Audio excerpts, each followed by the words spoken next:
Hi, I'm Riz Khan and welcome to Riz Extra. I'm here with the former presidential candidate and former senator from Alaska, Mike Gravel. So good to have you with us for this Riz Extra segment. Thank you. You know, it was recently reported you described Sarah Palin as a good choice for the Republican Party's vice presidential candidate, and it seems you like her, although you're very far apart in policy. So why? Totally.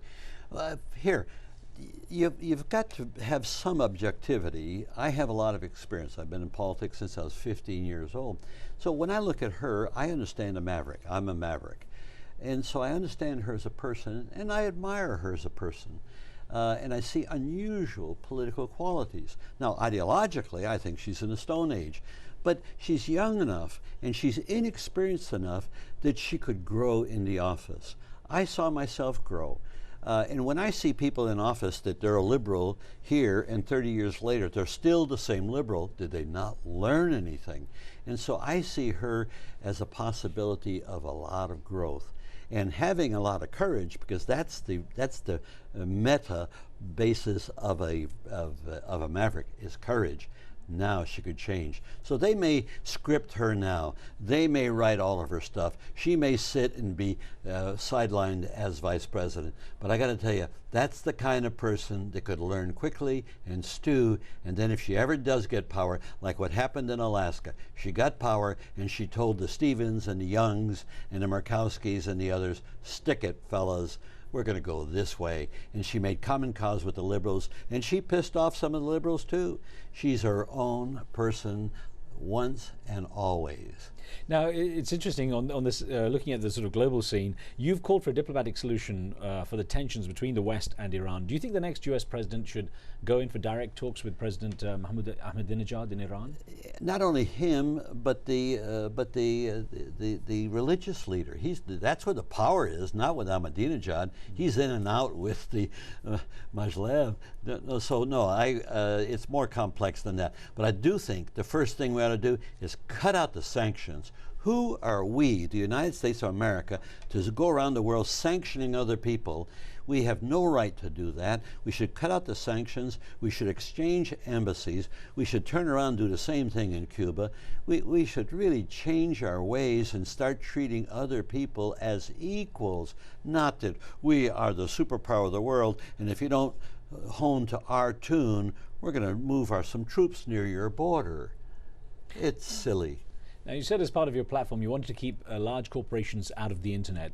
How would you do that, and wouldn't it affect their freedom of speech effectively? Well, corporate freedom of speech, here, their CEOs can get on there.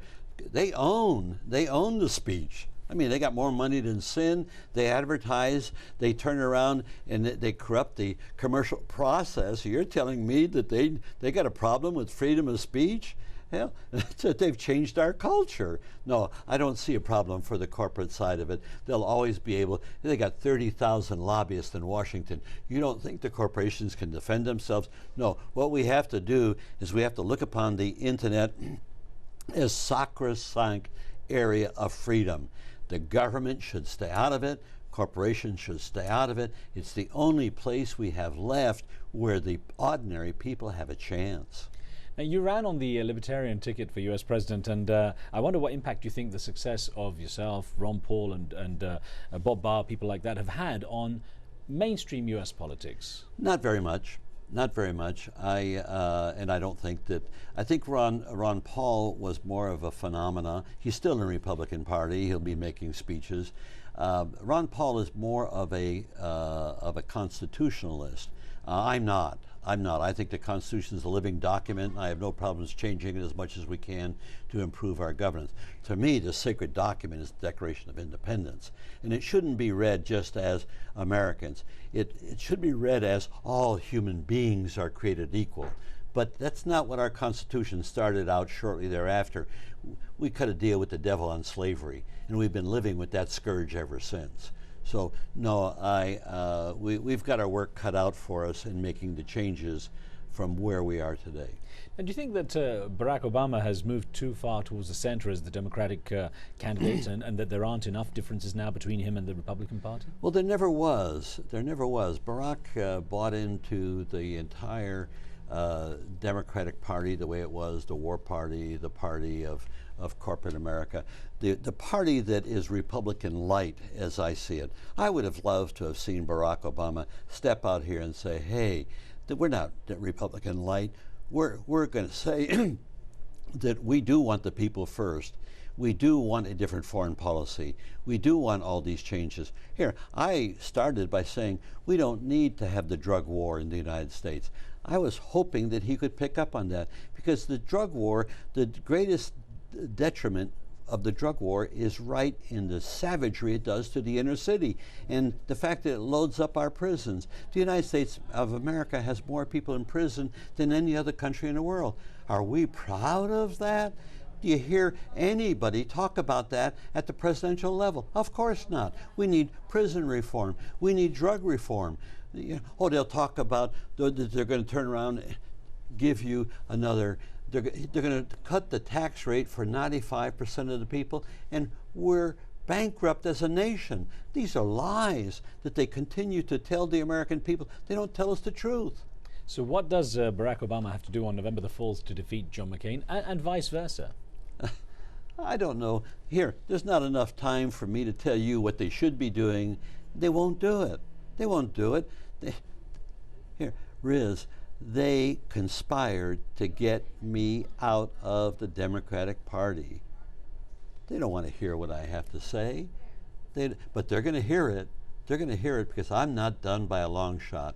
Because the American people have got to hear the fact that these people are not telling them the truth, that we don't have to believe the policemen of the world, and that there is not a threat. We have built up Al-Qaeda as this unbelievable threat to us. They're not a threat. Stop and think what happened. A bunch of guys with box cutters grabbed some airplanes that were literally bombs, which any reasonable person could figure out. Did we need to spend $26 billion a year on an intelligence system that could not figure this out, and then after it happened, throw in another $15 billion, and we still can't get our hands on Osama bin Laden? And we have to ask this question: what are we doing in Afghanistan?